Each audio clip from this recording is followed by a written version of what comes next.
colleagues, ladies and gentlemen, it's wonderful to have you all here. It's wonderful to see a packed room, a room I have to say we were decanted into from a much smaller room because of the size of response. It's a bit like being taken out of the dinghy and put into the Queen Mary. I have to say, this room took my breath away. It's one of the biggest rooms that I've ever done anything in. But anyway, wonderful to see you. Thank you for coming. My name is Jenny Taylor. I'm the Executive Director of Lapido Media. There's a load of information about it on your chairs. Please read, mark, learn. Before I do my thanks and my introductory remarks, I'd like to read a story, which is what Lapido does. We do stories. This is a story about Egypt. We learned that extremists were going to attack us with machine guns, but we did not prepare ourselves for the attack with weapons. We did something simple, says Bishop Thomas. About that day he received a message that armed hardliners were on their way to his episcopal residence in the Al-Qasir region of Lower Egypt. Determined to defend themselves without violent means, the church fathers applied soap and water on the rocky path leading to Bishop Thomas's residence. This is a story from September the 11th this year. I saw them coming with their machine guns far down the road. They tried to get to the house, but they slipped and fell. They tried over and over again without succeeding, says the bishop. Those attacks have paradoxically brought Muslims and Christians of his area closer together. He says, poor Muslim families brought blankets to the Christians who lost their homes, and together we formed a civil front, not Christians against Muslims, but civil society against extremism.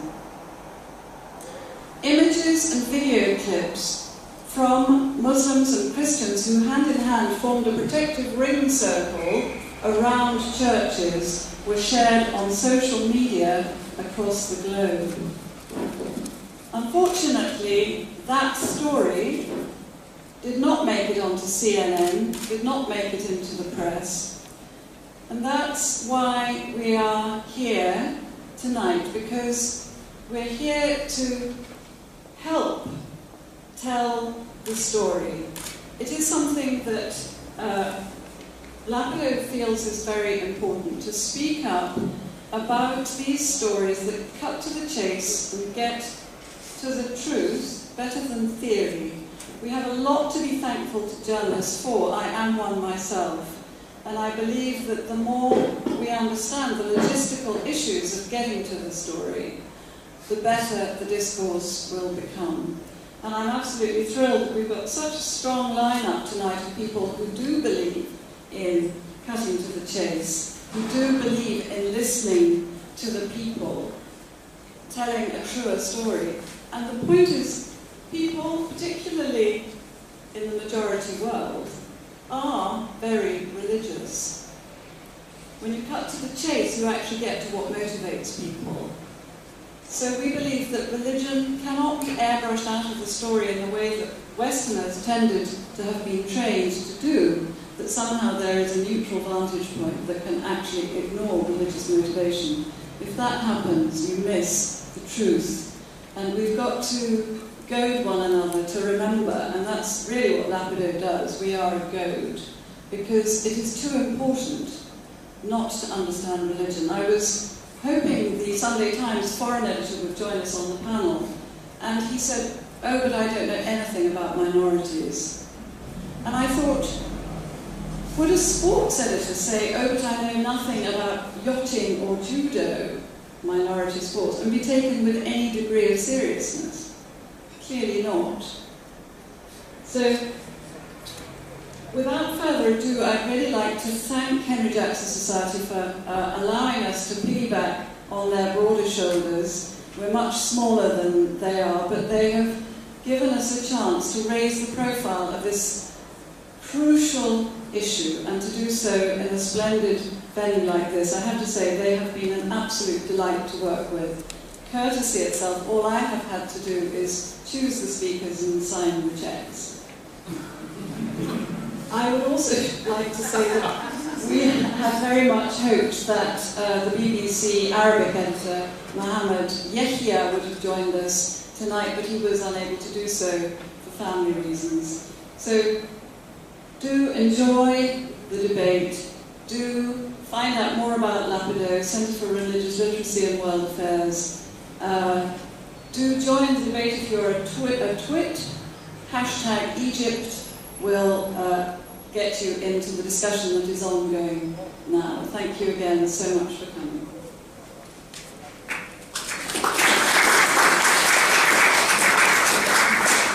Well, thank you very much, Jenny. My name is Douglas Murray from the aforementioned Czech Receivers of the Jackson Society. It's my great pleasure to welcome you tonight and thank Jenny and Lapido Media for their co-sponsorship of this event.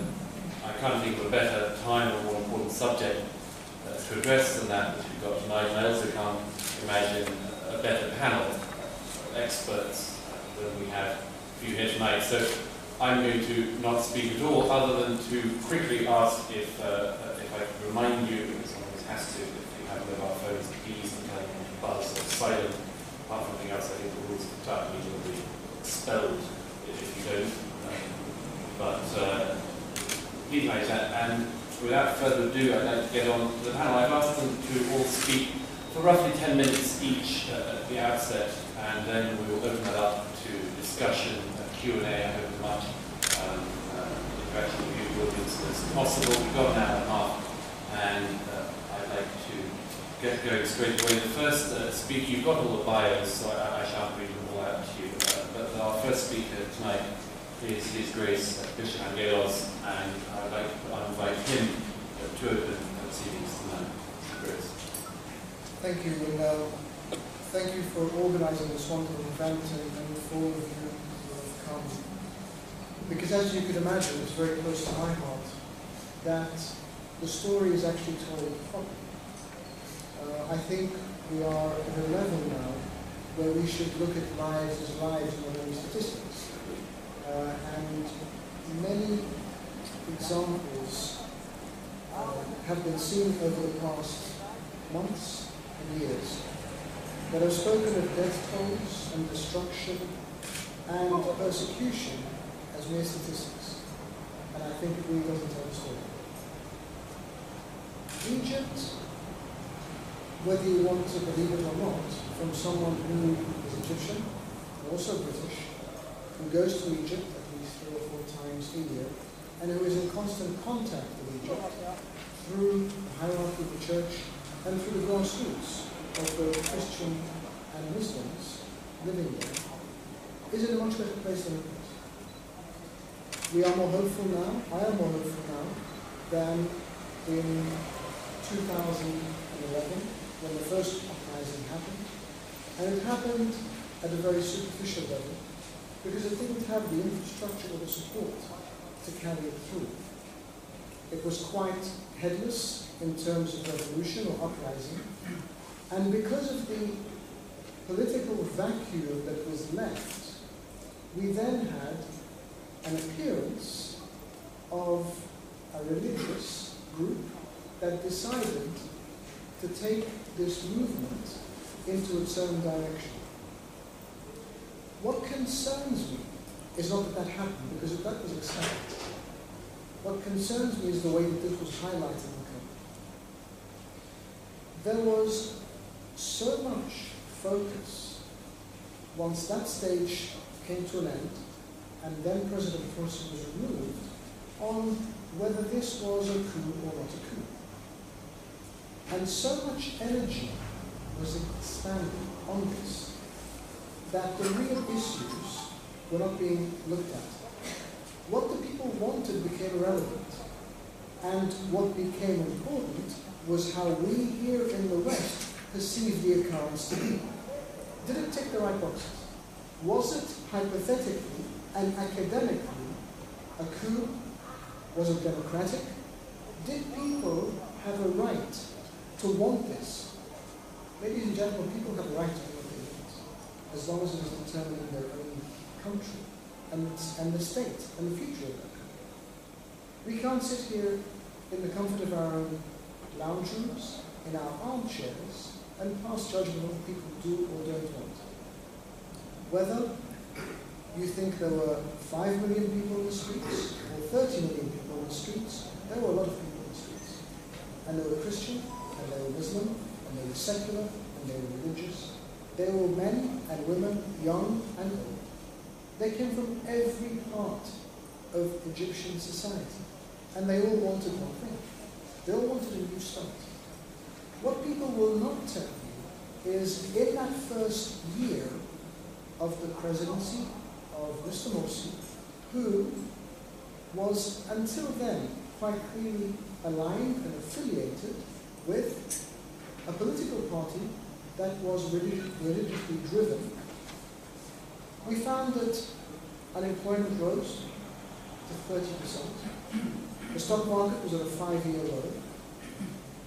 Law and order was in a shambles, and crime had risen tenfold. There were fuel shortages, there were power cuts, there was an increased cost of living that people couldn't pay. But that wasn't covered in the media. What people were worried about was it a coup? For people who were starving, who had lost their jobs, who felt more and more marginalized, alienated, I'm not just talking about Christians, I'm talking about Muslims, who did not fit within a very narrow perspective of what this process had become. It didn't matter what they were passing through. And everything was passed off as being sectarian violence. If extremist groups attacked and killed Shiite Muslims in the street, mercilessly slaughtering them, it was sectarian violence. If Christians were killed and churches were burned, and Al-Qaeda flags were flown over churches, it was sectarian violence.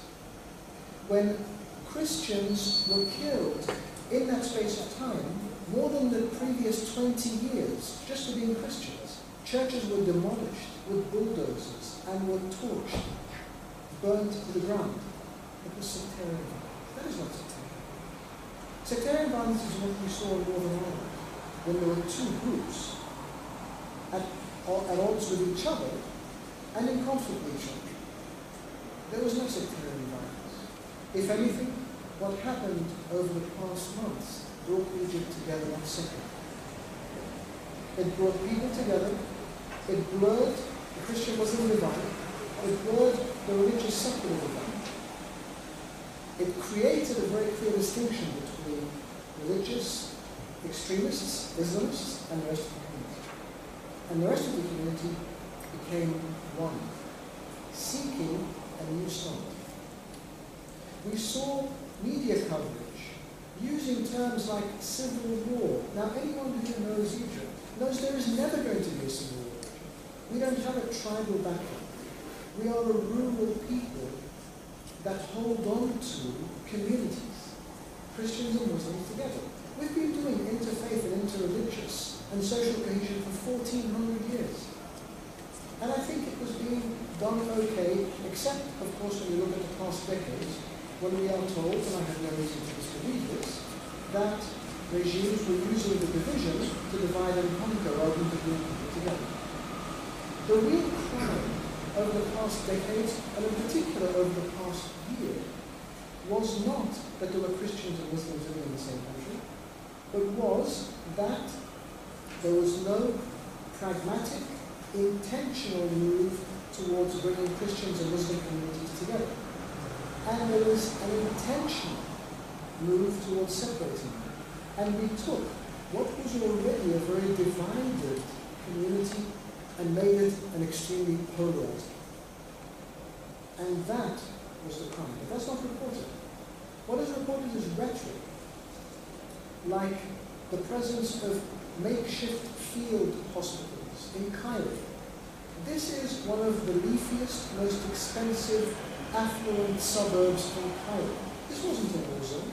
Yet what media wanted to do was to minimize issues and wanted us to think of Iraq, think of Libya, think of Syria, and then superimpose that onto Egypt. Very different place, very different dynamic. There was a completely blind eye turned to incitement of violence against Christians, against secularists. At the protests in Egypt that were quashed, that were dispersed, on that stage, people were called to eliminate Christians and Christianity from Egypt, to stand against secularists, because they were the ones who defiled Egypt, because they were on God. Appearing myself on various news media programs, I was pushed. Was the church pro-army or against? The church is pro-process. And if the army is part of that process, so be it. And I made a point several times. We were damned if you do and damned if you don't. In 2011, we were resistant. We didn't want to back a movement that we saw was going to be destructive. We saw the end game. We knew what was going to happen. Yet we were called pro-Mubarak because we didn't back the revolution. Yet, in 2013, when the step was taken to move the community in the right direction, and we said this looks plausible, we were called pro-regime and pro-military. People need to be seen for their wisdom, what they stand for, and what they understand. It's important for us not to just focus on broad headlines. There is much to be said. I can't say it all in 10 minutes, but all I want to conclude with is this: that people have knowledge of their own country, and we must give them the understanding and the credit for knowing their own country and their dynamics. Let us not export. Let us not, as media, try to dictate public opinion, but to report on reality and facts, and to report on them with evenness and with fairness, so that what is said in the newsroom here does not cause more pain to viewers and does not put members of societies at greater risk and in greater danger.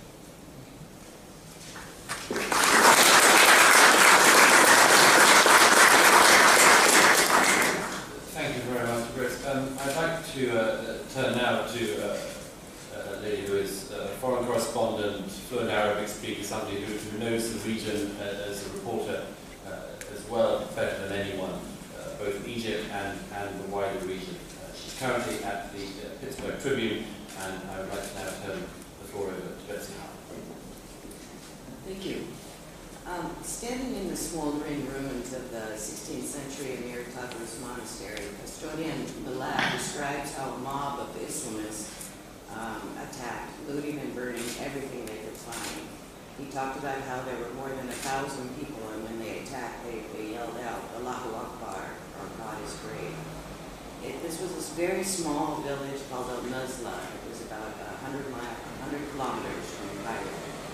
In that small village, 2 churches, one from 1932, another one recently finished in April. Both were torched, as well as the monastery, and everything inside was looted. This happened on the same day, on August 14th, that the military and the police dispersed the 2 Islamist sit-ins in Cairo. Several weeks before all this happened, Islamists marked the homes of Christians, vowing to defend ousted President Mohammed Morsi with blood. In other places in Egypt, they also put X's on their doors, certain colors for the Christians and those for the Muslims. The hostility to Christians in this village was palpable. They would only use their first names because they were afraid of any sort of retaliation. A man, while we were standing waiting to get into the totally looted and burned monastery, a man on the back of a motorcycle points at the monastery and lets out a big laugh. And you could just feel that people had no sense of, no sense of that. It was very disturbing. But discrimination and attacks on the Christian minority, who make up between, 10 to 15%. Okay. Has long been a problem in Egypt, and despite the Christians, they did join in 2011 January Revolution. I know quite a few who did. Attacks on Christians turned more frequent and more violent after and deadly as Muslim Brotherhood and their Islamist allies took over the government and the presidency. Christians had faced many attacks since the January 2011 revolution. I covered a violent Salafi cuts off the ear of a Christian he doesn't like in Upper Egypt and Cairo. Churches were attacked in Baba, a poor neighborhood in Cairo. I went to another one about an hour outside of the coastal city of Alexandria, where Christian homes and businesses were burned. And in the reconciliation afterwards, several Christian families were ejected from the village. Christians protested in Cairo against yet another burning in Upper Egypt and near Aswan. They decided to protest. They marched to the radio and television building, which is known as Maspero. From there, the military attacked them, running many of them over walls. State television was calling on honorable Egyptians to come down and protect the army that was being attacked by Christians. Well, you could see on certain screens APCs running over Christians. 27 Christians were killed, and there's still been no justice for the victims. Last April, following another bout of violence, a funeral outside St. Mark's Cathedral, which is the seat of the Coptic Orthodox Pope, was attacked. The police, you could see the police working with locals, attacking, and you could see tear gas going into the cathedral grounds. So it's not surprising that, throughout this time, 2013, people were becoming more and more angry at the rule of Mohammed Morsi and the Muslim Brotherhood. So there was a group of 5 activists, and they started a campaign, and they called it Rebellion. And they gathered millions of petitions signed by people and designated June 30th as a day when they would come out and call for Morsi's ouster. And it was clear beforehand that many people were going to come out, many Muslims, and it was clear that Christians would join them. And they did, and I watched. It was amazing. I've seen a lot of large protests in Cairo, because no one can quite do it like Egyptians can. And millions did come out. It was quite incredible. And after General Sisi ousted Morsi on July 3rd, because he said that he did not listen to the will of the people, it was both the Sheikh of Al-Azhar, Ahmed Taib, and the Coptic Pope, Tawadros, as well as Mohammed Verde, and other political activists who stood with him. At the same time, you had Islamists increasing their numbers at the 2 sit-ins in Cairo. And their leaders were blaming, as they have, even before this, they would often spew inciting rhetoric against Christians, blaming their political problems on the Christians.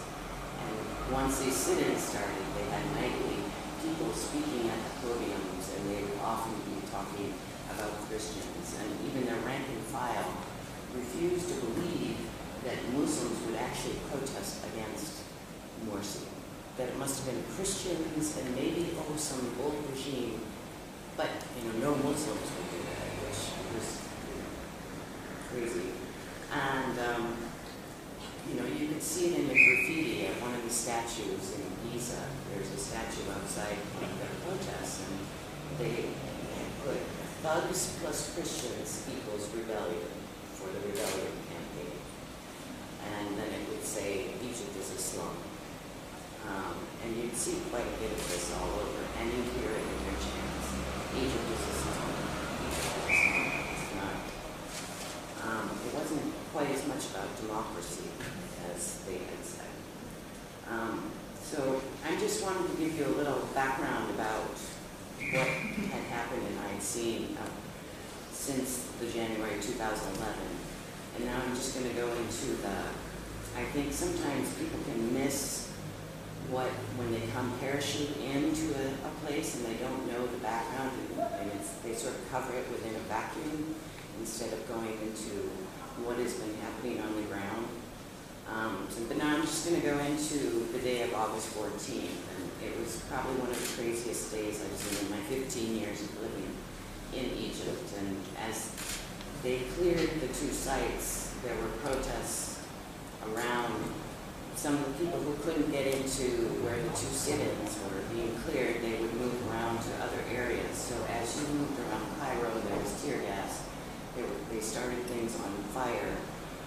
People set up neighborhood committees, holding makeshift swords and metal poles, and streets were ripped apart. There's stones that they would throw, and there was intercommunal violence between those who did not like the Brotherhood and the Islamists.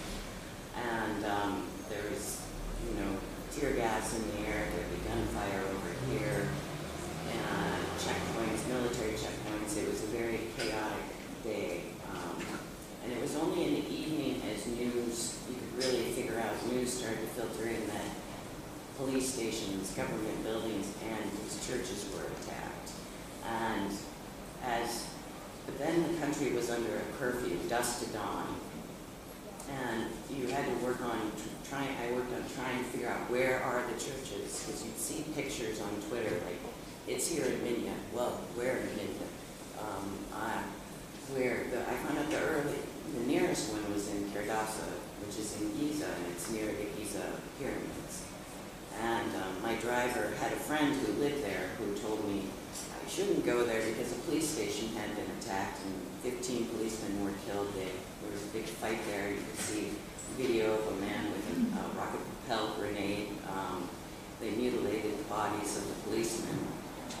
And then he also said that leading members of the Jamaat Islamiyah also lived there. The Jamaat Islamiyah is a terrorist group that fought an insurgency in the 1990s against the government. They've since renounced violence but not their ultra-conservative ideology. And I think that's all been put into, I'm not quite sure about that right now. I also called people in Coptic orphans to find out what was going on in other places like Minya, because they have orphanages were attacked as well around the country. And she told me the roads are not secure because sometimes the roads were being cut because the Islamists were having protests, and they also said that their communities were under lockdowns because of the violence that was happening. Each night I'm calling a human rights expert who works on religious freedom to get a tally of as much as I could on areas where it was happening until you could actually get to a place to cover it from there. And you get how many churches were businesses, orphanage schools, how many dead, people kidnapped. Until finally I made it to Al-Nazla outside of Fayoum, and just this small village had the two churches and the monastery. And people there were so nervous, they didn't want to go into the store to buy things that they needed. But they vividly described a repeated text that lasted all day. And in other areas, the police was attacked and told, and they just ran away. But I think you could see that on the churches they cursed Christians on the walls of the burned churches. And then they wrote, the religion of Allah is Islam, also on another part of the burned church. And often some of these places are small villages, and getting to them can be difficult. People give you directions and they go like this.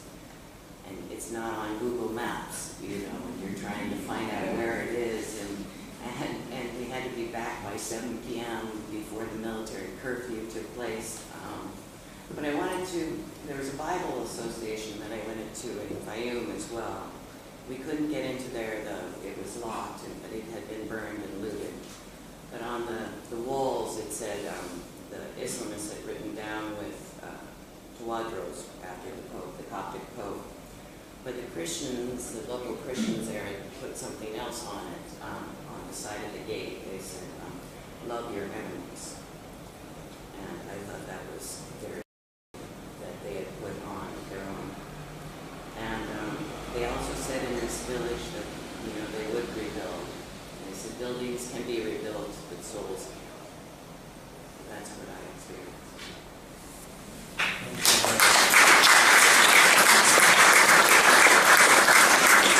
Thank you very much, Betsy Hiel. I'd now like to pass over to Nina Shea. She is currently a Senior Fellow and Director of the Center for Religious Freedom at the Hudson Institute. And I think I can easily say one of the world's foremost experts on freedom of religion and freedom in general. Nina Shea. Thank you so much. I really want to thank everyone for coming tonight, and I especially want to thank Jenny Taylor and Lapido Media for putting this on it for Douglas, Marion, and Henry Jackson Society. It's a great honor for me to be on this panel with His Grace Angaelos and our other distinguished panelists. I was asked to give the Washington perspective as a religious freedom advocate on the anemic coverage by our leading national press regarding the August attacks against the Coptic churches. And I want to mention that my comments tonight do not apply to Betsy Hiel. I've known Betsy for about 7 years, and I can say that without reservation that she is a very conscientious and incredibly courageous journalist. I want to point out also that the relationship between the U.S. administration and our national press is like a double helix. That the issues, which issues receive attention and how they are shaped, are passed back and forth between the two. So it's very important how the press treats religion. In the middle of last year, after the Islamists swept multiple elections, news agencies in the United States began asking, how will this change Egypt? Newspapers like the New York Times and the Wall Street Journal concluded with warnings. Alcohol could be banned, and women could be prohibited from wearing skimpy clothes at beach resorts. The UK Daily Mail had the unforgettable headline that sort of captured the spirit of all the press at that time, and that a headline that screamed, "End of Sharm el-Sheikh."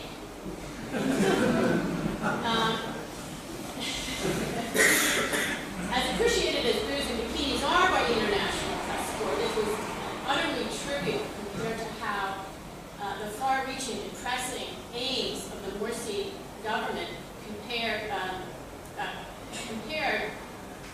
concerned tens of millions of Egyptians.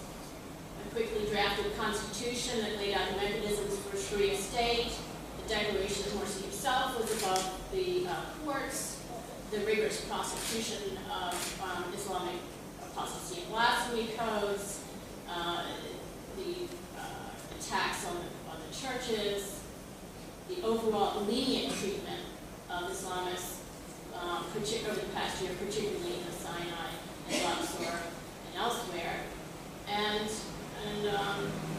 above all, how Morsi neglected the economy to focus on these issues. From the start of the Arab Spring, we were told by the American media that we were irrational to fear an Islamist order, that Egypt was a liberal revolution. What could go wrong? That the Muslim Brotherhood did not seek the presidency, we were told that. When it became clear that it in fact did and had won overwhelmingly, the press shifted gears and repeatedly assessed the Muslim Brotherhood to be inclusive, moderate, patient, and pragmatic. Bringing the double helix in February 2011, U.S. Intelligence Director James Clapper testified in Congress that the Muslim Brotherhood was a largely secular, heterogeneous organization. He later modified this under criticism. The White House assured us that the revolution was on the right track. So how come so many got it so wrong? The national media quite simply are blind to religion. Little investigative journalism took place when it came to Egypt's Muslim Brotherhood. As Egypt's largest and original Islamist organization, and according to its own claims, the only representation of political Islam in existence, the Brotherhood should have been put to critical analysis and media applies routinely to other important organizations. American media also know very little about the Copts and their importance to Egypt. The negligent reporting by America's top national presses of the mid-August assault on Egypt's churches, and by the way, the largest single persecution since the 14th century against them, needs to be understood against this backdrop. I examined a sampling of America's leading national papers for this event. Most did a single report on the church attacks. That these single reports appeared in the context of daily reporting over a week on the Egyptian forces' bloody crackdown on Muslim Brotherhood protesters, which entailed horrific levels of violence and deserved all the attention it got. But there was another important right story that week. It was the Islamist attacks against the Copts, and this was all but missed by the American national media. That second story concerned the worst episode of persecution in 700 years against one of the oldest and largest remaining Christian communities in the Middle East. The reports were mostly related and failed in really basic questions such as who was responsible for the attacks, why were the Christians singled out to be the only civilian targets, and what was the purpose of these attacks? What was their significance and what effect? Let's start with the Wall Street Journal, which published this piece on August 16th and was the most timely, if superficial, of the three. It focuses only on a single church attack in one town, Hadassah. It relied only on government sources to assert, quote, the Brotherhood supporters have set ablaze 3 churches across Egypt. The article does not explore why the Christians were targeted who led the attacks in Hadassah. The article is juxtaposed with a photo of a Cairo mosque that had been damaged by security forces during a raid of the Muslim Brotherhood sit-in. To its credit, the journal revisited the issue and allowed a fuller version of events to be told on August 21st when it asked the researcher, my colleague, research fellow, Sam Toddles. They asked him to write an op-ed piece, which he entitled Coptic Monument to Survival Destroyed. But this was not by the paper's regular reporter, and moreover, it did not appear in the regular op-ed pages, but appeared in Arts and Entertainment.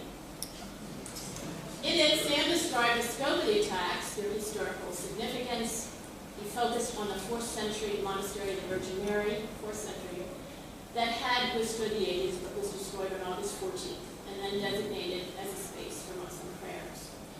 This ancient monastery was proposed for designation as a UNESCO heritage site, served a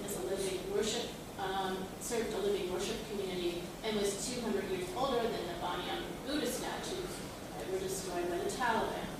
But unlike the Banyan, its destruction was mostly ignored by the rest of the mainstream press. Sam also addressed a very critical point, and that was the likely effect of these attacks on forced immigration, driving out the Copts from Egypt. And we believe this was a main purpose, not the only purpose, but a main purpose of the attacks, to terrorize the Copts and intimidate. The Washington Post piece was printed on August 21st, a full week after the attacks started. Carried on page 1, it gives a description of some of the attacks and a brief sketch of the attacks nationwide. The reporter raises the question of why the Copts, but does not question the logic of the answer. It quotes Egyptians saying the attacks were in reprisal for the Pope supporting General Sisi, supporting General Sisi in the ousting of President Morsi. The journalist seems to accept this, failing to report the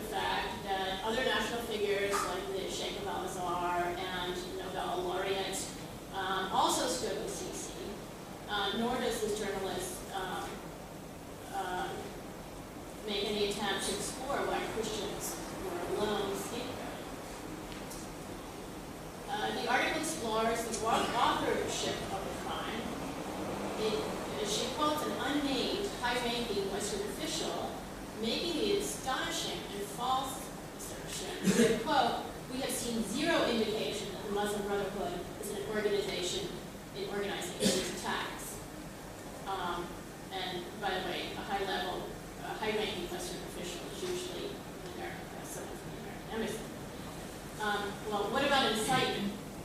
The Muslim Brotherhood's, as many of us had been reporting, the Muslim Brotherhood's party webpage posted on August 14th lists a bill of particulars against the Christian Coptic minority, blaming it and only it for the military's crackdown against the Brotherhood, alleging that the church has declared, quote, "a war against Islam and Muslims." It concluded with the threat, "For every action there is a reaction." The article, quote, "The military Republic of Coptic, quote, Tawadros," carried on the Muslim Brotherhood website in July, and that sort of speaks for itself. That was along the same day. A researcher of Egypt's most respected human rights group, the Egyptian Initiative for Personal Rights, has asserted that the Muslim Brotherhood are, at, quote, "at least agitators in these incidents, and other times actually participated in the attacks against the Copts." Other human rights groups have said the same, including the independent, congressionally established U.S. Commission on International Religious Freedom. Again, I do not condone the killing of Muslim Brotherhood protesters that happened just before these attacks in any way. And I also acknowledge that others joined in, other Islamists and criminals joined in the attacks against churches and looting, along with Brotherhood supporters. But we've got to keep in mind that there was incitement by the Muslim Brotherhood. This Washington Post reporter does not bother to look up the Muslim Brotherhood statements or the assessment of the human rights groups, or dozens of testimonies of people recognizing church leaders, other leaders recognizing local Muslim Brotherhood leaders in the attacks. However, she does report later in the piece, it seems to undercut this high-level Western official, a witness who offers this statement. Quote, "One man said the group," this is her writing, quote, "One man said the group, he saw attack, one man said the group he saw attack a church had worn green headbands marked by the Muslim Brotherhood signal."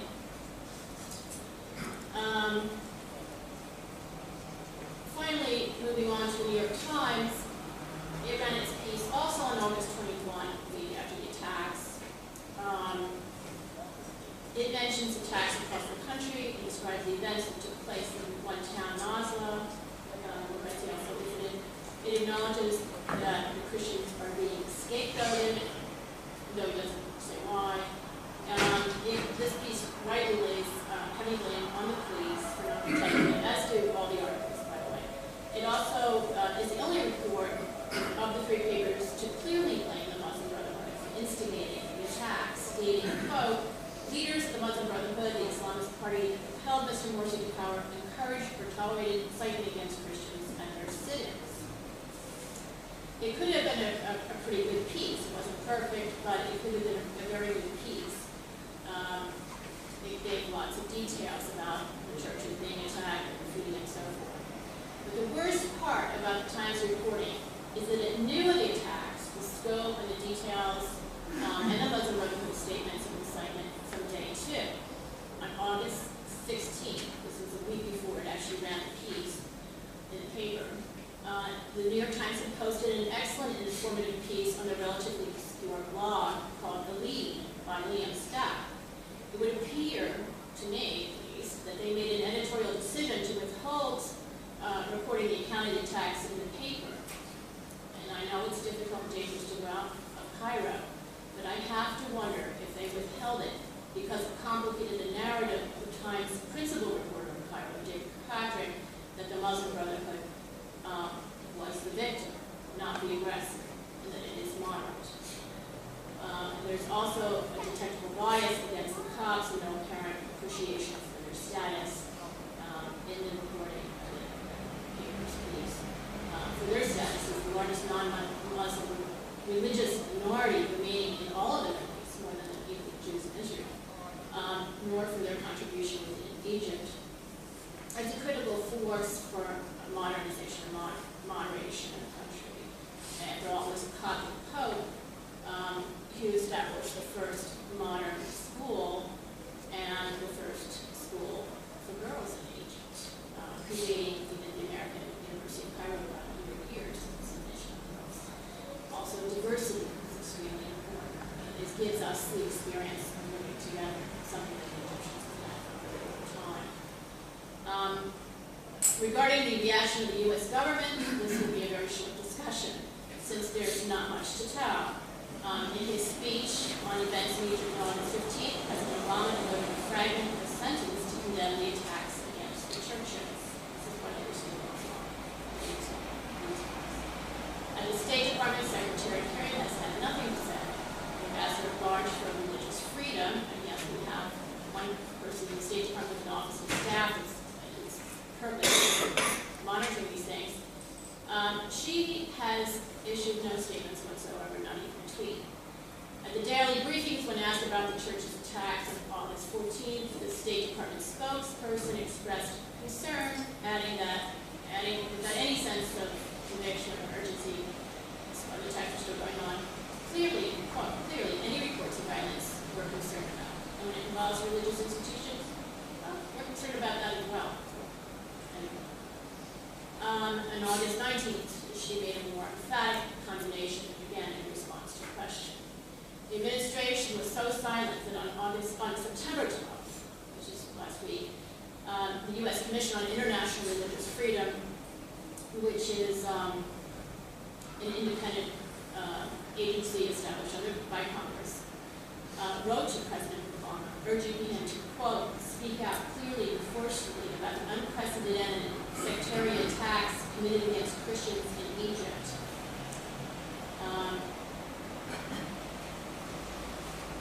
Went on to say, quote, we are deeply troubled that leaders and supporters of the Muslim Brotherhood tolerated or even encouraged incitement against Christians, that the interim authorities stood by and were slow to react when attacks occurred.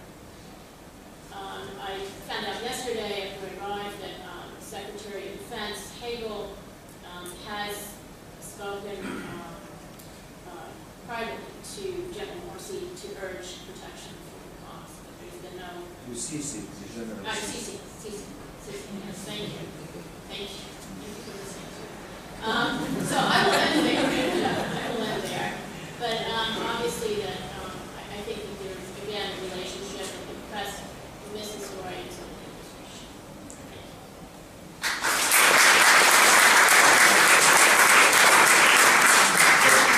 Thank you very much, Nina Shea, for that rigorous and I think most journalists are sobering analysis. Daily Mail is a fine day which I write for occasionally, but I think for it to have been the perfect Daily Mail storm, it would have had to have been the end of Shah Shea, how it may affect the price of your house. But in any case, I'd now like to pass over to our final panelist, Tom Holland. He will be well known to many of you. He's a best-selling, award-winning, and quite disgustingly prodigious historian. His superb recent book, In the Shadow of the Sword, many of you will have read, and he's also just today brought out his translation of Herodotus. Next week, please. Next week. Available from all good books. They're all just around the corner as well. So, in any case, without further ado, let's pass it to Tom Holland, who also, I think, will talk not only about Egypt, but wider across the region here as well. Thank you, Douglas. And I'd like to add my thanks to the organisers of this event. And I guess that the self-appointed mission of Lapido Media can be summed up as telling news organisations that it's more complicated than you think, which of course news organisations are tremendously keen on hearing. But I think that the three speakers we've already heard suggest how important it is. And as Douglas mentioned, I churn books out. And to be frank, I very rarely come unless I can promote a book. So I thought I'd kick off by looking at Herodotus. Not just because I'm a shameless self-publicist, although that's That's obviously part of the equation. But also because I think in many ways he is the granddaddy of what we're talking about today. He is, in a sense, the very first foreign correspondent to visit Egypt. And he devotes an enormous amount of his histories to this extraordinary country. And he fixes on three interesting points that I think are sort of salient for what we're talking about today. First of all, he is very clear that Egypt is very odd from his perspective as a non-Egyptian.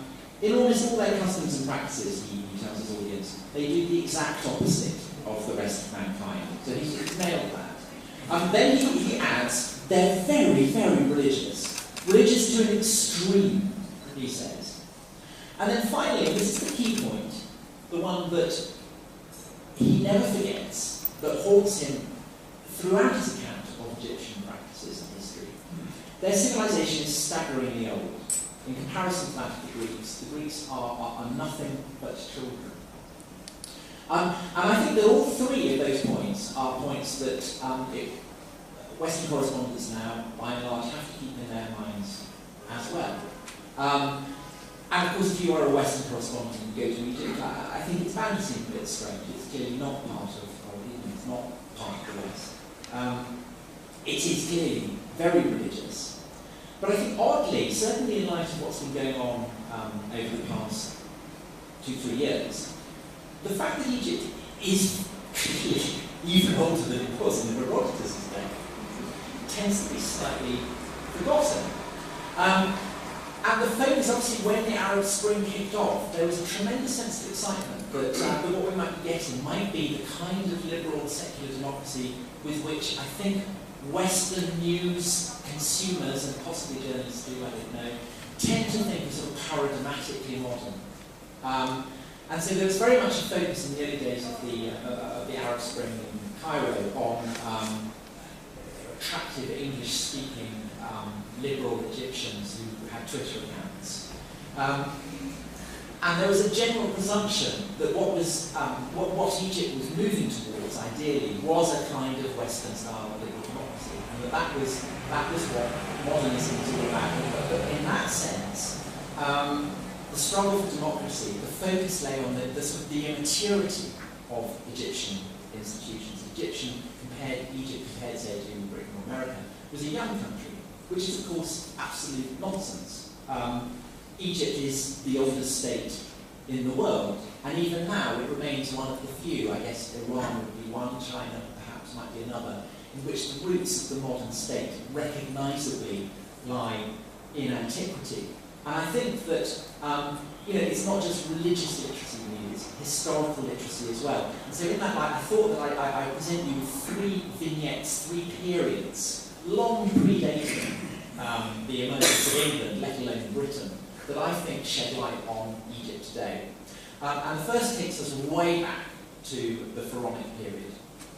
And the Pharaonic state, as it emerged 3000 BC, 5,000 years ago, really rested on three pillars. There was an autocracy, represented by the pharaoh, god king.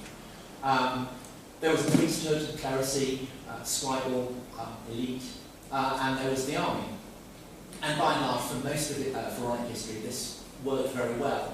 And really, it's when it breaks down that you become most interestingly aware of it. And the period where it most interestingly breaks down is in the 18th dynasty, the reign of the famous heretic pharaoh Akhenaten, who introduced the radical forms of proto-monotheism. And could well have got away with it. He reigned for 18 years, and there were lots of people who signed up to his new religion, which required him to close down all the temples of the old gods and institute worship of the new god, the Aten. But what happened ultimately was that this revolution got overwhelmed by famine and particularly by plague. And the Egyptians took for granted that this was an expression of the anger of the gods. And there is a sense throughout Egyptian history in which if natural disasters afflict Egypt, it is presumed that the heavens have been angered. And if the Egyptian people are fed, if they have plenty of bread to eat, then the heavens are pleased with Egypt. And in that light, I think that it's important to emphasise that the background to this is not just religious, it is also economic in Egypt now. It is extraordinary that a country that was known to the Romans as the bread basket of the Mediterranean is now the largest importer of wheat in the world. And there was an extraordinary interview with President Morsi. He went to Alexandria and he said, he was talking about his ambition to restore fertility to Egypt. And he said, by God's will, in 2 years, we will be achieving more than 80% of our needs for wheat imports. And seeking 4 years not to import wheat at all. But unfortunately, God didn't win. God was not on Morsi's side. And so, just as Akhenaten fell all those years ago, Morsi has fallen as well. And I think there is a clear continuity. We move on 2,000 years, because it's the wonder of Egyptian history. Dispatch 2,000 years of history with sweep of hand. And we move on to the 5th Christian century. Egypt has long since come under foreign rule. The age of pharaohs is gone. The Greeks, who founded the great city of Alexandria on the Mediterranean coast, have been displaced by the Romans. And the pagan world, by this point, is becoming Christian. It hasn't yet fully become Christian. And in 412, a figure whom I'm sure the bishop will be more than familiar, becomes Patriarch of Alexandria, a man called Cyril. And the background to Cyril's elevation to the Patriarchate of Alexandria may well strike a few bells for those who are not familiar with it. The church in the pre-Constantinian period in Egypt had established itself in the face of repeated bouts of persecution by the Roman authorities. In part at least because it was a welfare state within the fabric of the Roman province. It provided welfare to people who otherwise would get nothing, to the poor, to the sick, to the young, and to the old. And this was a crucial part of its appeal. And it's a part of what the Roman authorities, when the Roman state converted to Christianity, then co-opted. It was, if you like, a kind of Christian brotherhood. But it also had, particularly under Cyril, it was not just devoted to works of charity. There were what I guess could only be described as bands of heavies, men called parabolani, who had originally been recruited as charitable workers, but who increasingly were deployed by Cyril in a paramilitary way against people that Cyril saw as enemies of the church. They were, for instance, people who had, as Cyril saw it, a heretical take on doctrine. They were Jews, and they were, of course, the surviving pagans. And so tumultuous did Cyril's attempts to seize control of the commanding heights of Egypt become that he got drawn into open conflict with the Roman secular authorities represented by a man called Orestes, who was the prefect of Egypt. And it culminated in bloodshed. Orestes got hit. Someone pelted him with stones and would be lynched had passers-by not rescued him. And so you have this sense, again, of a tension between an organisation, the church, that sees itself as defined by God and superior to the secular authorities, and a secular regime that wants to place limits on that. And what happens ultimately is that Orestes vanishes from the historical record. We don't know what happened to him. Cyril stays as patriarch for 32 years. And the impact of this period, it takes on a mythic quality that continues to resonate to this day. Cyril is a doctor of the church. He is a saint. He is a totemic figure, not just for Copts, but for a lot of Christians everywhere. Likewise, one of the victims of the rioting that marked his patriarchate was Hypatia, who, insofar as secularists have a martyr, she is one of the crowning martyrs. And so again, there is a sense in which what happened long ago continues to reverberate into the present, not just in Egypt, but broader as well. My third vignette, we move forward again to a new imperial takeover, and we're looking at a man called Ibn Hassan, who has come from the Yemen, his family come from Yemen via Iraq to Egypt, and that reflects a new broad world. Egypt is now part of a new empire, and it's an Arab empire, and it's an empire, of course, that is Muslim. And Ibn Hisham is writing a biography of the man who, in the opinion of Muslims, provides the model of how a state should be run. He is the first biographer of Muhammad whose account of Muhammad we have. And this again is something new. There is a sense, of course, in which Islam is drawing on what has gone before. It's the example of the Coptic, the Christian man in Egypt, and of course the imperial systems that have preceded Christianity. But what is new, I think, is this idea that God has prescribed a particular way in which he wants people to behave on the individual level, set it all out. Just in the Quran and sayings of the Prophet that have been compiled in great volumes. But he's also set out the parameters for how a state itself should be organised. And of course, one of the issues that faces the nascent Muslim state is how to deal with those who are not Muslim. Muhammad's attitude towards pagans is as stern as Cyril's. He doesn't approve of them at all. Get rid of them. His attitude towards the Jews and the Christians, more nuanced. They are described as people of the book, and they are offered protection. But in return, they have to pay a tax. The jizya, they are classified as dhimmis, and the bishop said that there has been interfaith dialogue for 1400 years, and that is, of course, true. But for much of that, well, in fact, for all of it, except I suppose in the British French period, the interfaith dialogue has taken place with a period of a state of disequilibrium between the Christians who were classified as inferior and the Muslims, of course, who were the rulers. And this has an obvious resonance and impact again into the present, because the issue of how you square the fact that for many Muslims in Egypt, Muhammad's primal state in Medina offers a model for how Egypt should be run, and the prescriptions that he supposedly set out for how Jews and particularly Christians should relate to the Muslim state is taken absolutely seriously. Against that is the problem that these derive from a period very, very long ago. And so the challenge of squaring that is something that I think is sort of grinding away beneath the surface. And it's something almost that even the Muslim Brotherhood, maybe even Salafists in Egypt, are reluctant to face up to, because the awkwardness of squaring that, I think, is something that confronts Muslims as much as Christians. So I think that the part of the fascination of Egypt is precisely the fact that it is not a young country, it is sensationally old, and its antiquity continues to impact on what is going on now, right now. When President Sadat got killed, his assassin cried out, "I've killed Pharaoh."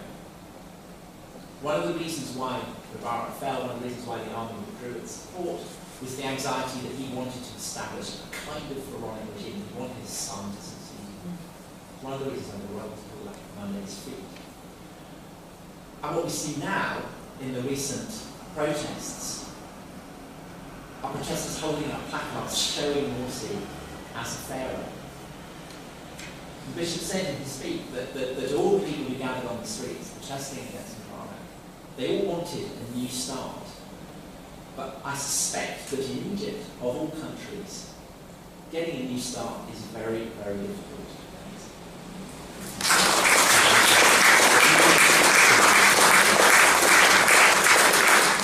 Well, thank you very much, Tom Holland.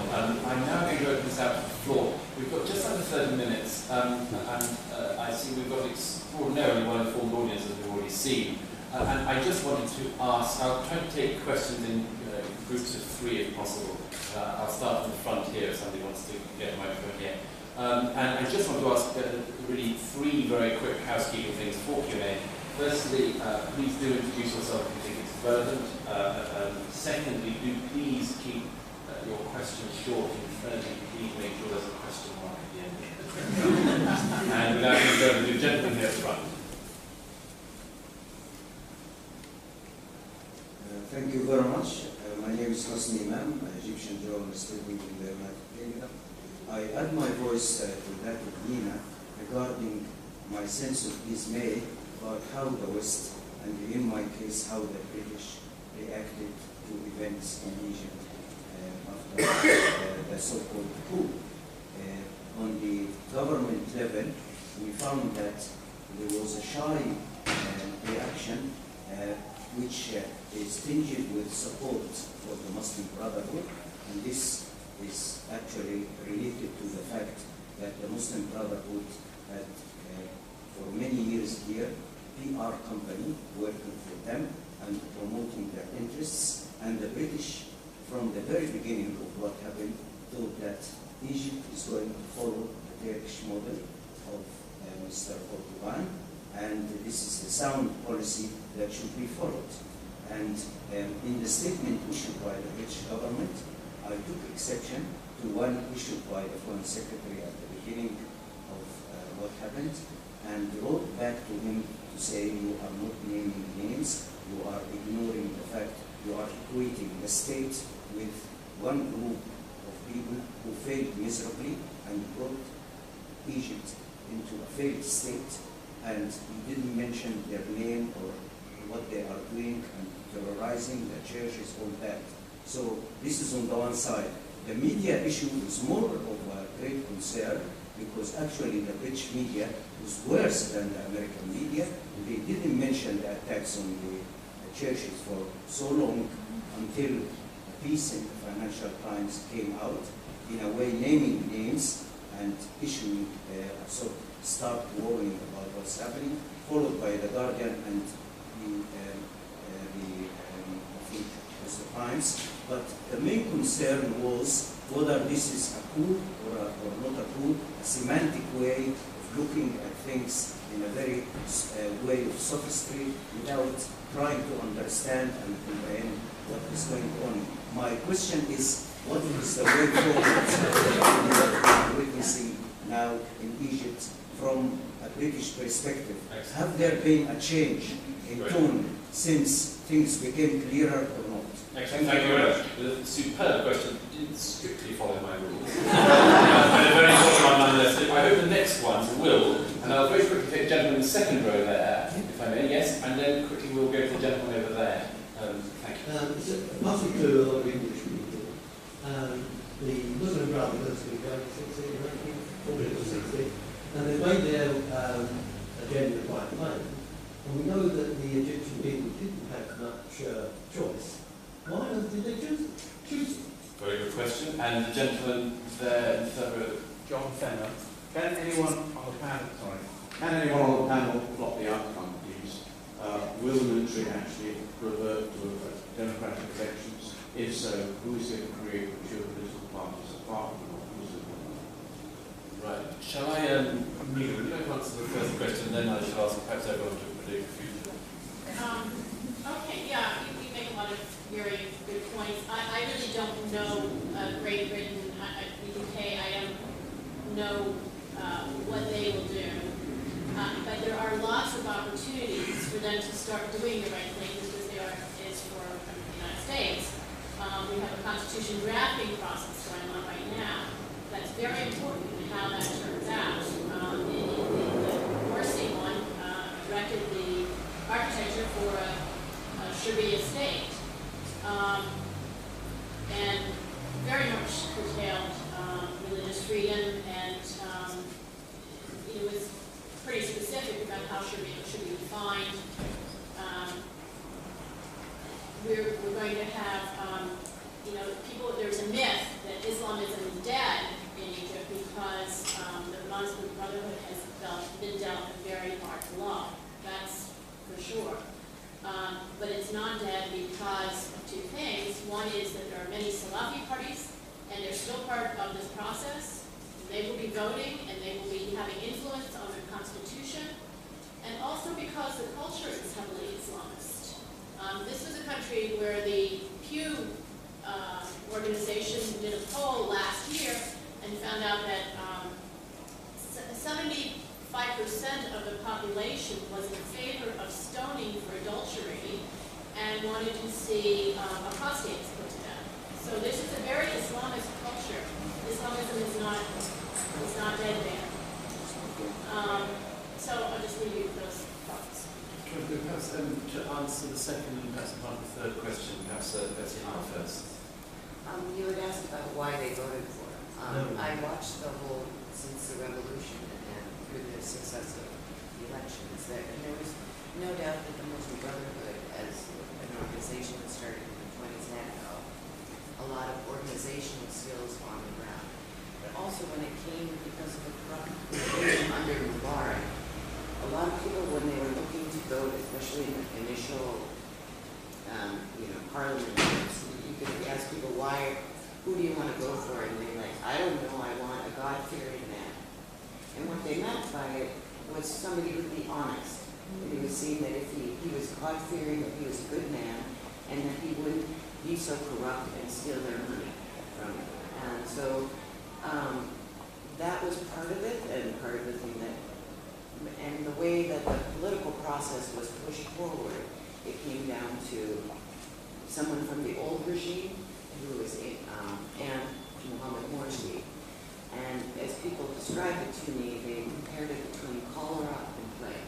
And they really, when I heard those two, the runoff were going to be between those two, people were just, they talked about squeezing a lemon on their head because of the bitterness of trying to have to vote for either one of those people. And some people did vote, and some decided, a lot of revolutionaries decided to give Morsi a chance. And many who did were the ones who came back on June 30th and turned another day. Bishop Angaelos, I want to pick up on some of that question, and also the gentleman's question, third question on what's to come. I don't want to repeat a lot of what Betsy's already said, because I think I agree with all of it. First of all, there was a great political, I think, inability to choose. There wasn't enough development or literacy, political literacy. People were there as illiterate and poor, and sometimes both, who were going to, as far as they were concerned, vote for the symbol of the watch, and the symbol of the cow, and the symbol of the umbrella. That's what they were told to do. So there wasn't any thought solution.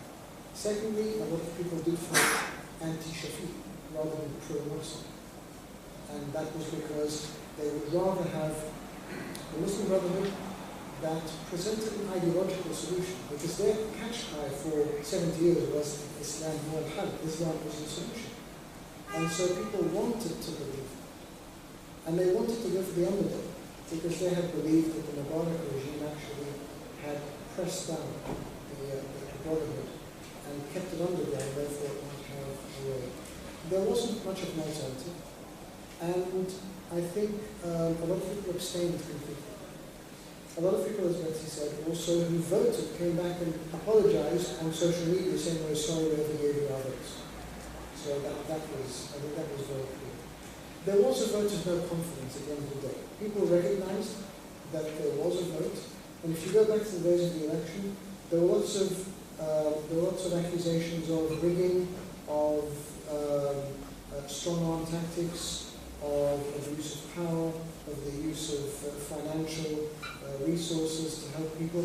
And even with all of that, there was a 0.7% majority that got mostly through, even with that.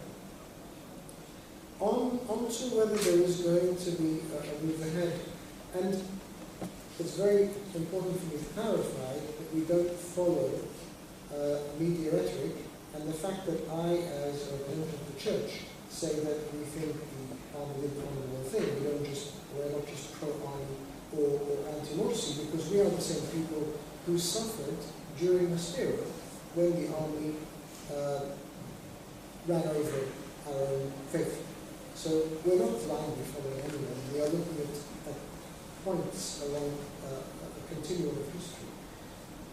I think it's clear to say that the way the military did this was it never actually assumed authority of the country for a day.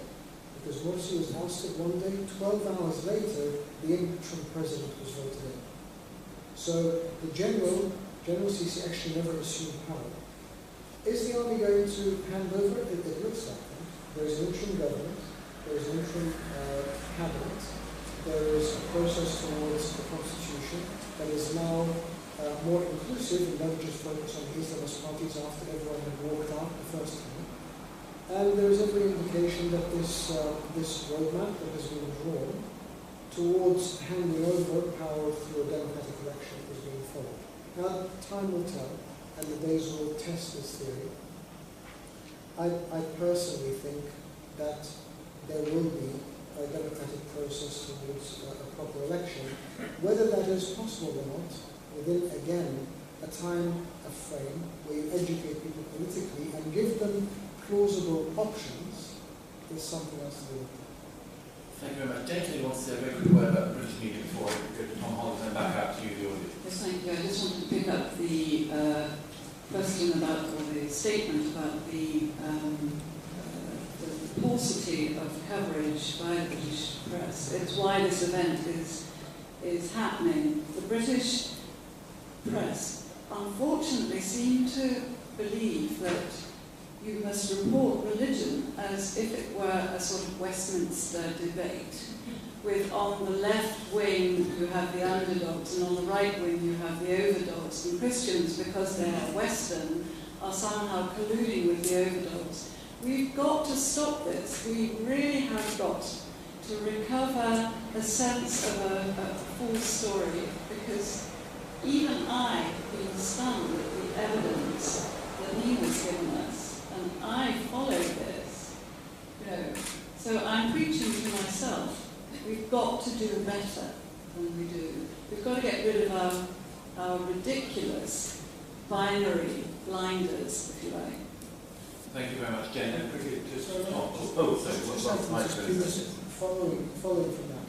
First of all, the concept of colluding, I completely agree with you, is a misunderstanding, because Christians have always been accused of going to the West for support, whereas actually it's never happened. And when Pope Thomas was asked about the churches being burned, he said, well, this is a sacrifice we presented for Egypt moving on. It is, however, important to see that at Rabban Adawiya, with the protests, as soon as there was a move against the Brotherhood, they called upon the West to come in, and they called for boots on the ground. English slogans. And that was very important to show that wasn't flagged up at all. Thank you very much. Very quick, and then Mike can build that. Thank you.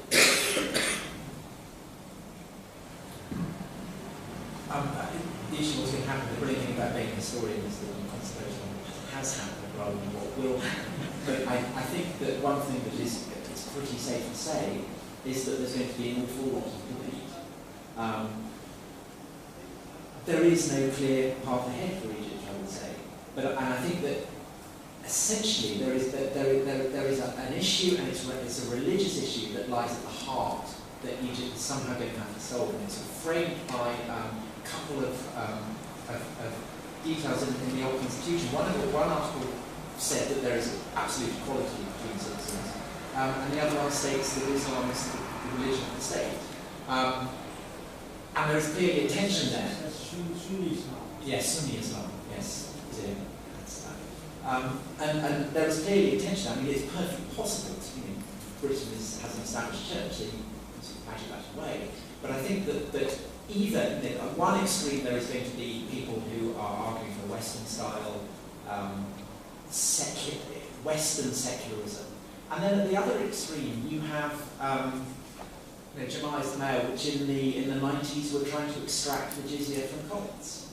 So those are pretty hefty poles to negotiate, and I think it's going to be a mess for a long time. Thank you very much. There's a gentleman exactly opposite me down the aisle at the very back. First, then a gentleman I saw over The microphone is at the back at the moment, so yes. It's a bit of an elephant in the room type of question. Have you got the microphone, sir? Sorry. Okay. The most obvious question is, why was Welsh Christendom silent when all this happened? And the second question, where were the enlightened Arab Twitterati? Where were they? Two very good questions. The gentleman there, also at the back, is there, and then I'd like somebody from this side of the back. My name is Ibrahim Habib. I'm Egyptian Coptic and activist. And my question is, why the USA do not share a single moral value with the Muslim Brotherhood? Can you explain, or can Nina Shea explain? Sorry, could you just repeat that last bit? What you tried to speak up again? Why the USA and Muslim Brotherhood do not share a single moral value? Can somebody explain why Barack Obama's position in supporting the Muslim Brotherhood, as we can see it, like he's very reluctant to blame the Muslim Brotherhood? Why is the media silence? Is it because of the $2? They own, say, maybe 30% of the Guardian? It's a very good question. And the other side, perhaps, we haven't heard from a woman yet, by the way, in the audience. Very conscious that we should at some point. I will even go to the front of the room if we have a Okay. Okay, go on. Good evening, I'm Samuel Lumley and a student of Middle Eastern history. And we've had several references already to the early 20th century where the Muslim Brotherhood was formed, and it's more recent when Anwar Sadat was murdered. My question is, why is no one then talking about the secular, liberal, democratic experiments of the early 20th century with the Waqf Party and Saad Zaghloul and Malcolm Abbey, and what lessons could be learned about the intelligentsia and the innate progressive thinkers in Egypt? Another very good question. Thank you. Perhaps I give Medina Shea first. Okay, I'm going to address why the Obama administration supported the Muslim Brotherhood, so they don't share the same value. I mean, it's a difficult question, involves a lot of judgment calls, but I would say just off the top of my head that the administration and other prior administrations have reflexively supported democracy building, but it's been sort of a thin democracy, a democracy that is about process, about getting out the vote, how do you get voter turnout, and not about values.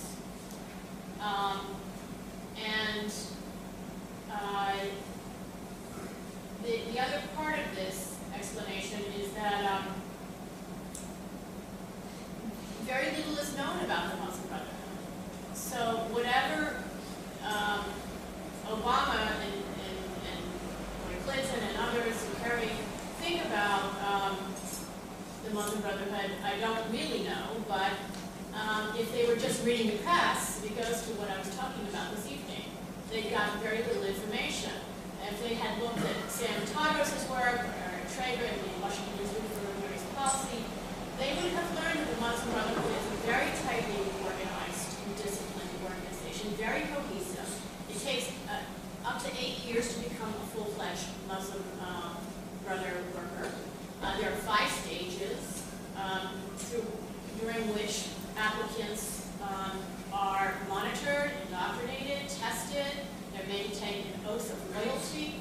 This is not the kind of organization that's going to have a lot of flexibility internally, that is going to be extremely disciplined and cohesive. It's not going to be open to innovative ideas. They don't have, as it turned out, I think Betsy said something that was very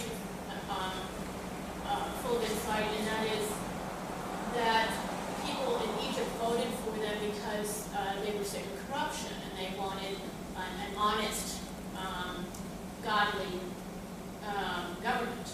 And basically the Muslim Brotherhood's entire economic plan was no corruption. They said that they were working on an economic plan, but that plan was always kept secret. It turned out there was no plan. The anti-corruption was their entire economic, they're sort of a pre-modern organization.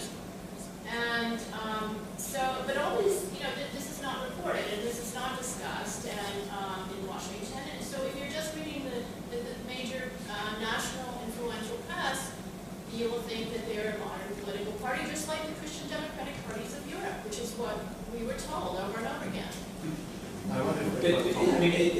It's surely also for the same reason that they backed Mubarak, that they want stability in Egypt, and they hoped that the Muslim Brotherhood would provide it.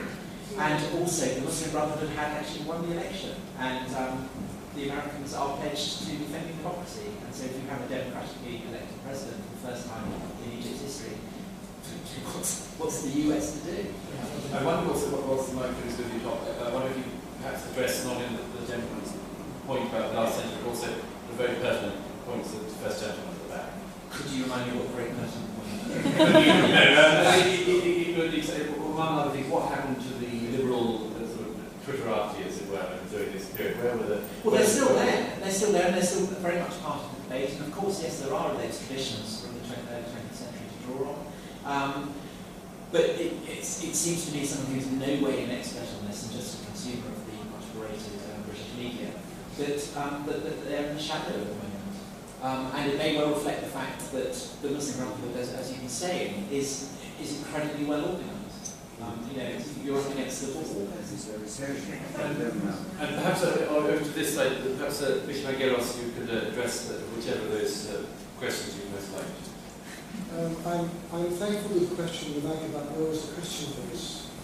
But it's not just the Christian voice. Where was the Muslim voice? Where was the voice that speaks for human rights and the general? And I do a lot of ecumenical work in the United Kingdom as well as interreligious work. And I did have some very honest words that came from a lot of pain to my sisters and brothers who are on the ecumenical scene and those who also are involved in Christian Muslim relations, and said, if these were 50 mosques or synagogues or temples that were destroyed in 48 hours, how many of us would have been tripping over ourselves, trying to make statements and make apologies and take task forces out there and go and support, and yet none of that. And unfortunately for us, being British, it happened in August, and everything stops in August. But it would seem that terrorism didn't stop in August. This was a very real violation.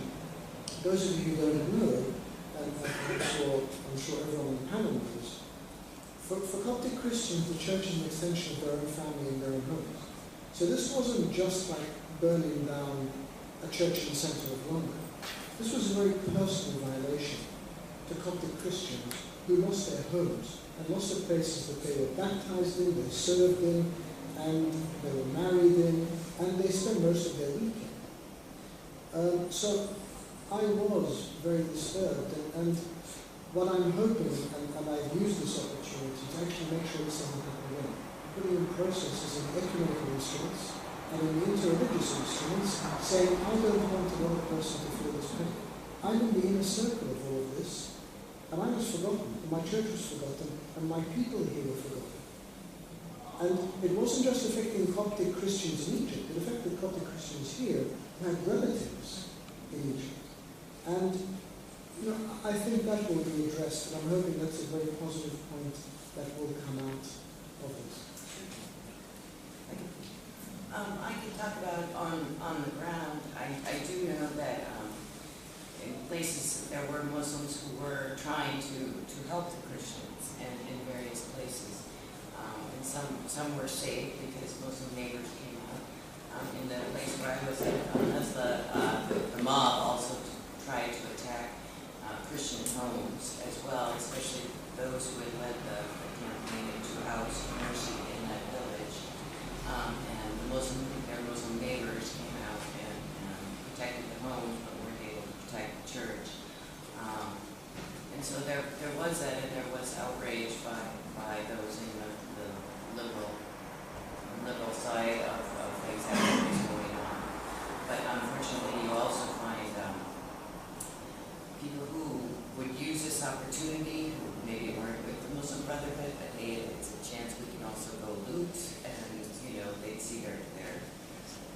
see their fan that belonged in the church with their neighbor,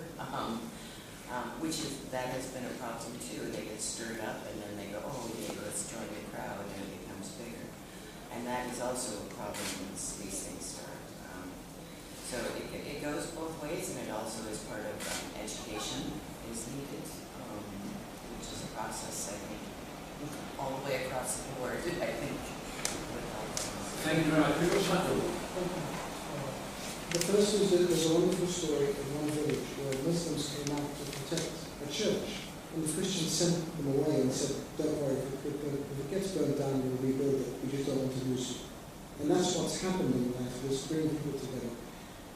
Secondly, I think it's important to realize that one of the statements I made is that this was definitely orchestrated. You can't have this many attacks in such a short period. And if it wasn't, it actually flags up a much more important and dangerous point of an underlying aggression that hasn't been dealt with for decades and needs to be dealt with. Thank you very much. I've got time for a final round with very brief questions. My friends with the gentleman there, if we go to you and then the lady. Thank you. Thank you very much for the question. The difference in information between Syria and Cameroon here tonight. How free are journalists in Egypt to report properly about these issues? Not only field journalists, but mail, to travel freely around the cities?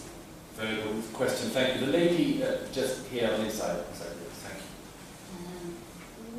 We have various organisations working with interfaith, bringing faiths together. Is there anything like that going on in Egypt or other areas of the community? Thank you. And then I saw another hand somewhere in the back. Actually, no, what's it say? The lady here is on the road. Thank you. His Grace was saying something about the damage you do if you don't put independent Christians in Egypt, and that sort of resonates with Syrian Christians at the moment. And I wonder if you can foresee similar problems arising if and when the Syrian conflict is resolved. Perhaps was the microphone. That's a very good question. Thank you. It does bring us on to Syria. Perhaps people like to have been making their comments final round that refer a little to that. Very briefly, on the interfaith side, there has been quite a good and iconic relationship over decades, and particularly in the past decade and a bit, between Al-Azhar and the leadership of the Coptic Orthodox Church, between the Pope and the Grand Imam of Al-Azhar. That's always been very healthy, and we've seen the current Grand Imam actually being very astute in his decisions, although he was very much criticized by the Muslim Brotherhood because he wasn't going down the same line. There was a rejection of Al-Azhar being a leading force in Egyptian Islam, and the Brotherhood was trying to take that position. There's also something started called Beit al-Aila, the family home, which was trying to bring Christians and Muslims together in the light of the first uprising in 2011, and carries on. Thirdly, there was a great initiative which was carried out last year, where a group of Christian priests and ministers from various denominations, as well as a group of imams, came together. We've seen this happen in England quite a lot, but it was the first time it actually happened in Egypt. And for some of the imams, it was the first time for them to sit with a Christian priest. And I think that exchange, I don't know how much to the heart of it went, but I think it's an important step. On Syria, the dynamics in Egypt are very different to Syria. Syria is a very, very diverse community in terms of religions and tribes and sects and gatherings. And so I think it's a very different dynamic. But I think what happened to the Brotherhood in Egypt is going to impact what happened in Syria, because the domino effect did not take off. And I think the success of Brotherhood in Egypt, being the birthplace of the Brotherhood, is going to be very significant throughout the Middle East. And I dare say there's been a strategic weakening of that because of what's happening.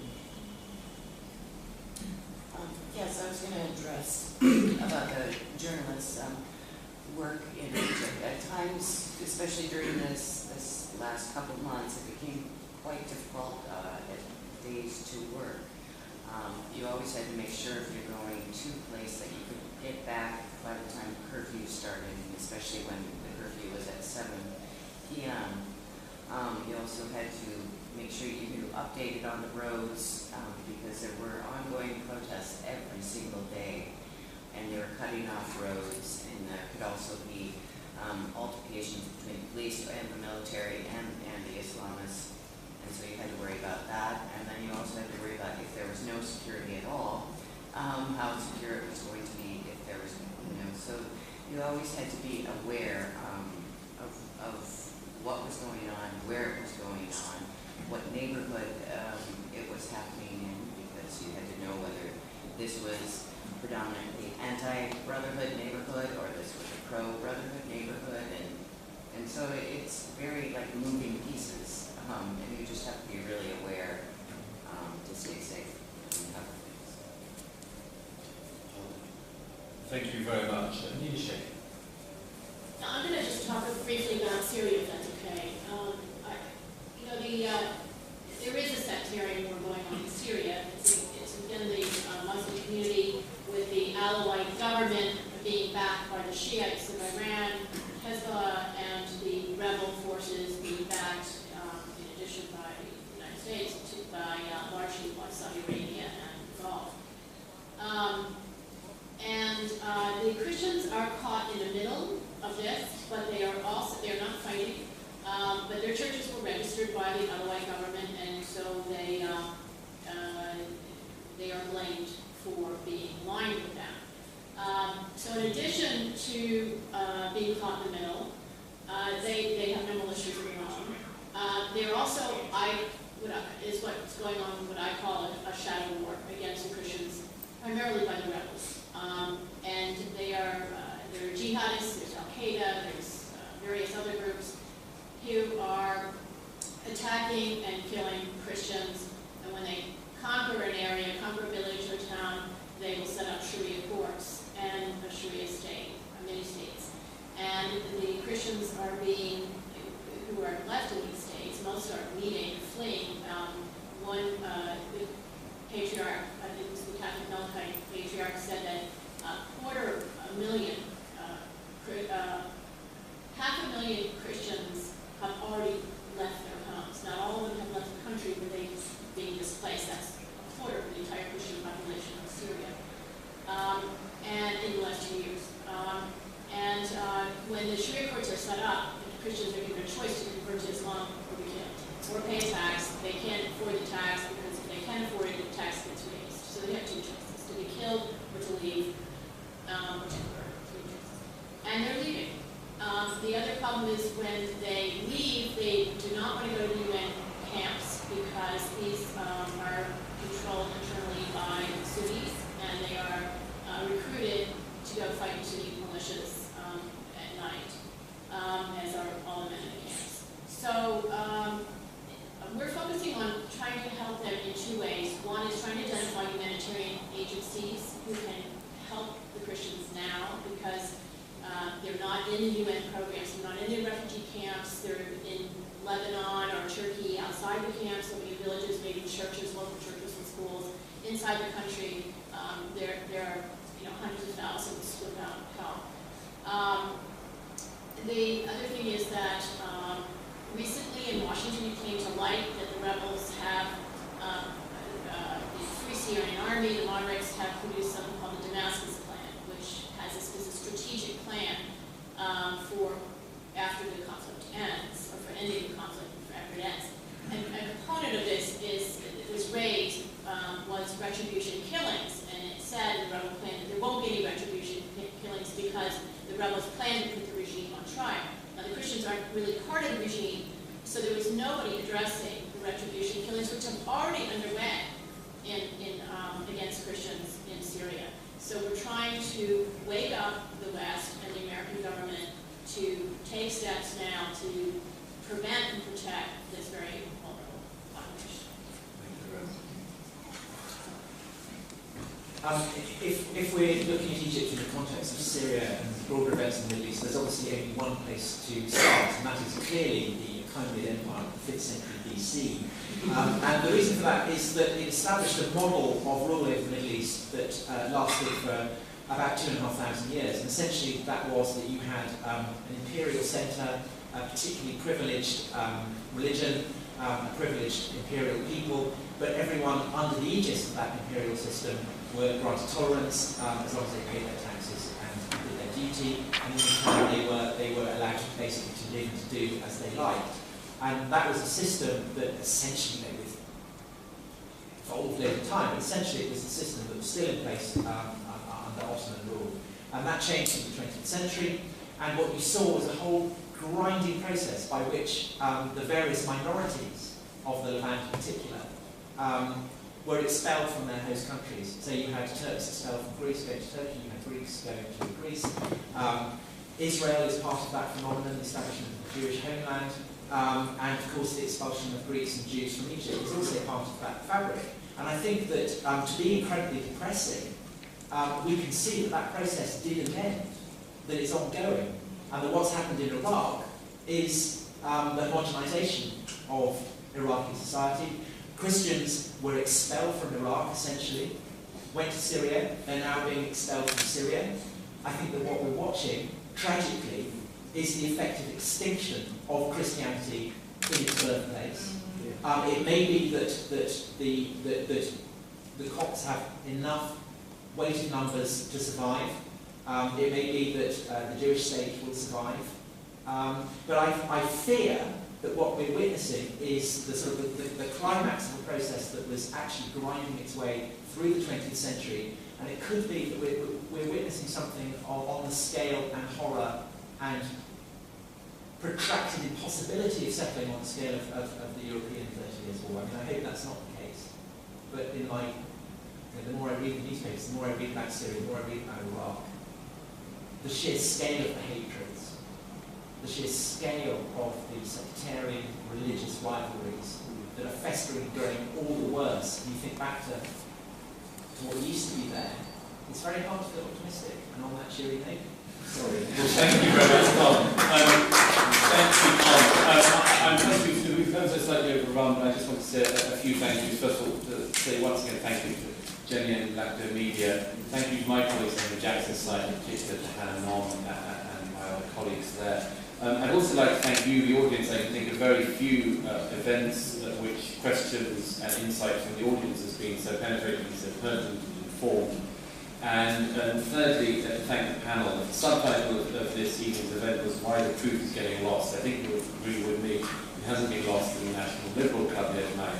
And that's because of this very distinguished, superb panel. So please join me in showing your appreciation for their